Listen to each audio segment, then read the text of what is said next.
Hello, everyone. I'm Yuvika Wahi, the editor at Rental Scale. Thank you so much for joining in today. Today, we are talking about a serious new change in the Italian short-term rental landscape. We're talking about Italy's new regulation banning self-check-ins for short-term rentals, which has sent ripples across the industry, obviously particularly for professional managers.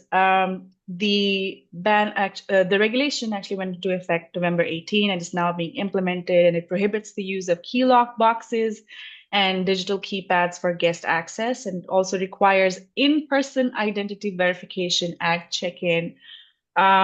This is obviously going to make a huge impact across the industry for operators of all sizes. And I am really happy to have with me today Marco Cellani, who's actually really well placed to comment on the news, to understand a little bit more about why such a rule was implemented, what its impact is going to be in Italy and perhaps elsewhere, as well as what you can do to adapt. Hello, Marco. Thank you so much for joining us.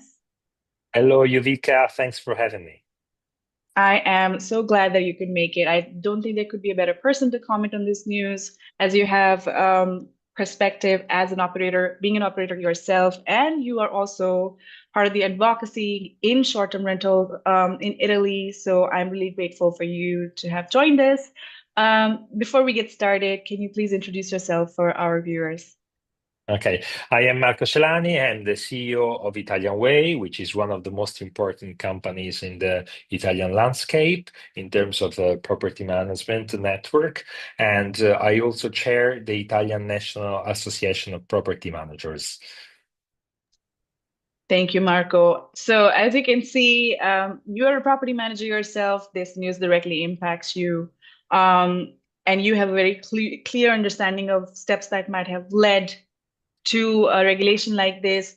Can you tell us a little bit about what you think is the motivation behind the regulation, behind this Yeah, ban? okay. Well, the motivation, I would say that it's a national motivation much more related to the, let's say, over-tourism perception that most of the media and the politics is feeling in this very instant in the Italian scenario.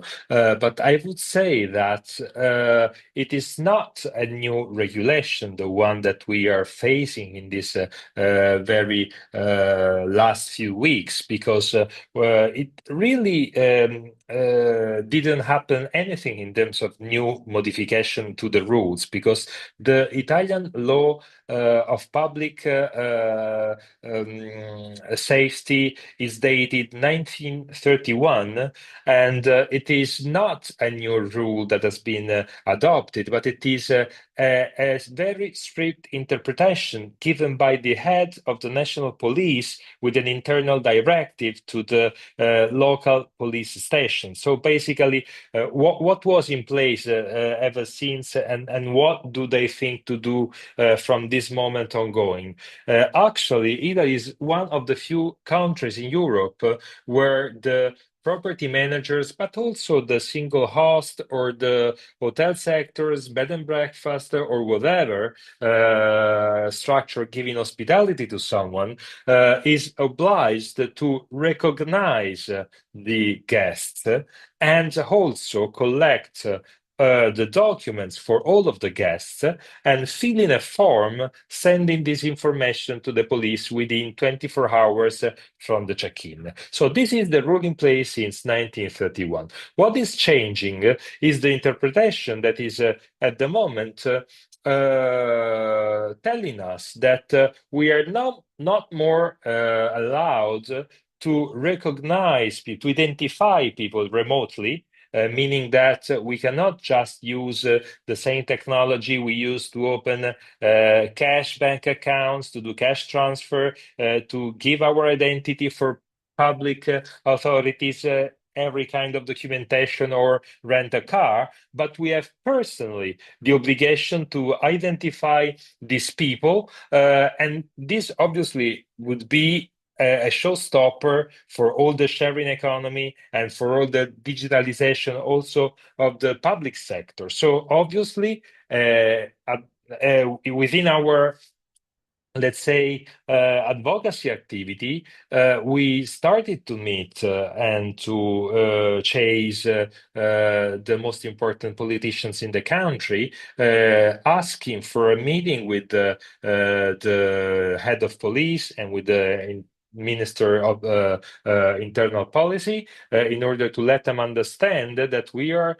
acting as an industry and we do have a lot of technological modern instruments able to comply with what is the regulation today. So we hope that they will be reasonable and they will go back with the decision they made so far. Thank you for sharing that, Marco. And that does clarify how this is not, like you said, this is not a new rule per se, but a new interpretation of a rule that has existed for a while, which is really helpful to know. Obviously, makes one wonder why such a stricter enforcement and such a simplified interpretation of the rule has come about.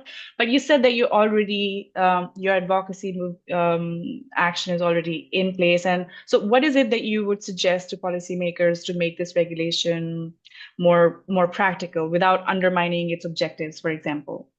Well, I mean, basically, what we are trying to convince them is that the tools we are already using to recognize guests are reliable. And probably they just thought that most of the guests were coming through, an Airbnb on Booking.com booking and getting straight through the apartments without meeting anyone, without giving any kind of documentation, and just having their access through a key box wrapped somewhere in the middle of the street. So that this, I believe, was their idea. So now we have to change their minds and show them that we have tools, that we do recognition, that we sign off contracts with a strong authentication procedure,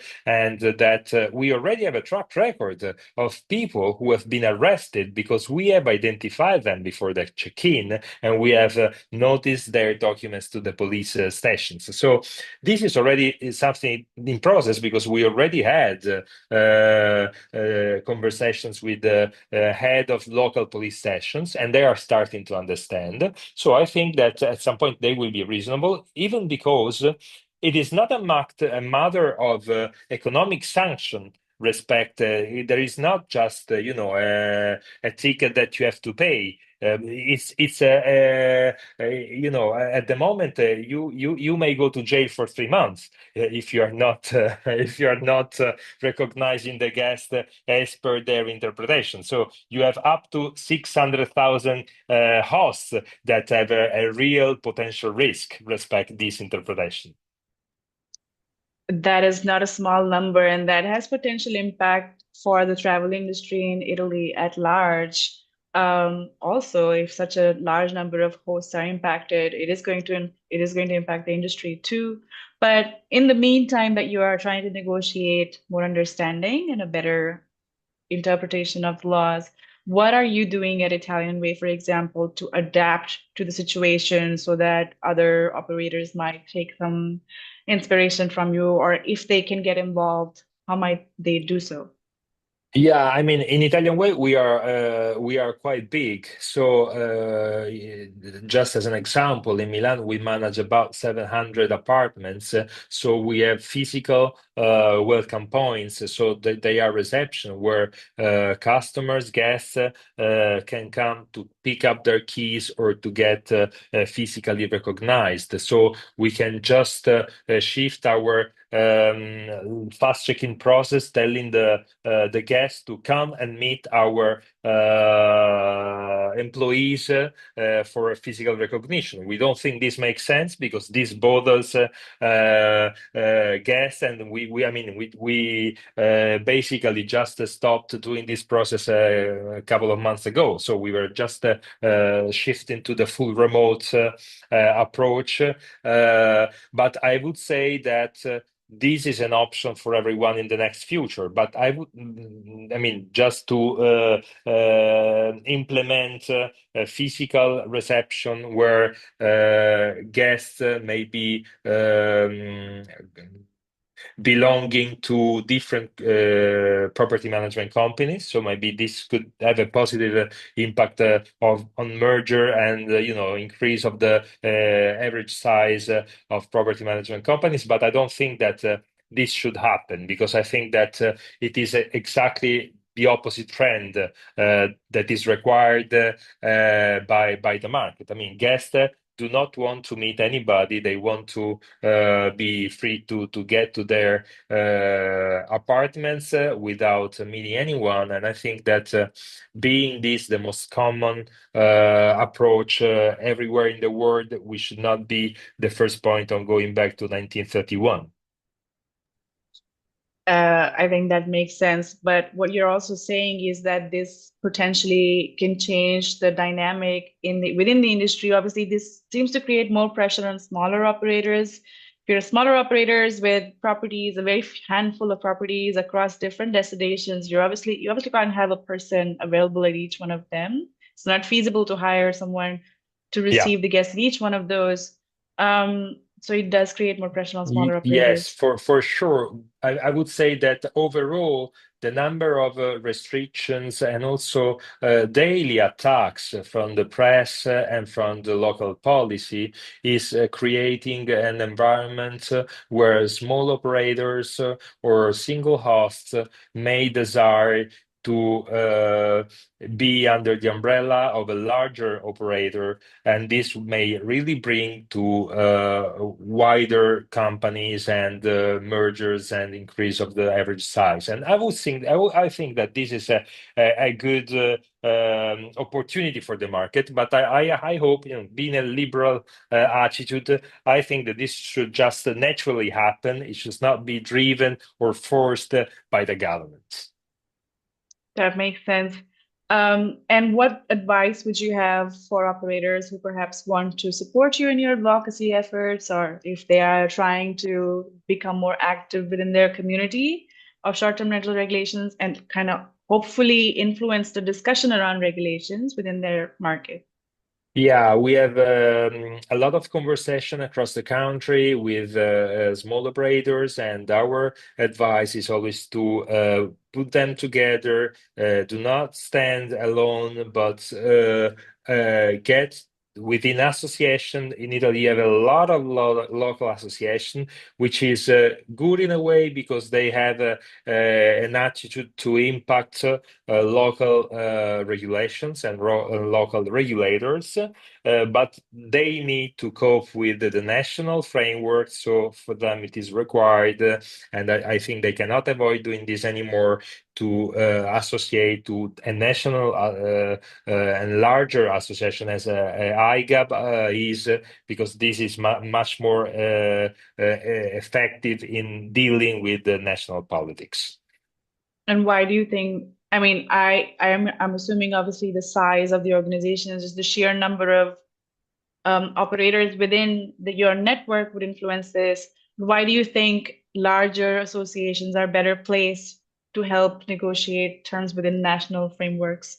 Well, that's mainly because politics deal with organizations that are representative of people and representative of votes. So if you stand in front of a minister or in front of a city mayor, and you're able to tell them that you represent not only a huge component of the local or national GDP, but also you are directly enforced by a huge number of associates, you will get more power, and it will be easier for you to deal with the politics. That makes sense. Thank you, Marco. Those were all my questions. I think the situation is still developing, and you and your team and your association are working towards figuring it all out. I'm sure all the operators appreciate that. Do you have any parting words for our viewers? Anything more you'd like to say? Well, I mean, I think that 2025 is going to be a very tough year because we are going to implement a lot of new regulations, both at national and local level. We are going to face European Union regulation. So I think that we will need to cope with not a lot of new rules. So this will bring to concentration in the market and to a number of restrictions that will require a lot of advocacy. So my suggestion is really to get informed about this and cope with this. Makes sense. I mean, we've already seen huge examples of that this year, sweeping changes across Barcelona. And now in France, the regulations are getting much stricter. So it makes total sense. I hope more people reach out to you as well to get involved with your association. I think that's a great place to start. I will share the link, obviously, in the description of this video, as well as in the article, which is about the topic. And thank you so much, Marco, for sharing your thoughts with us. It's Thank you really very much, educational. Yulika. Thank you very Thank you. much.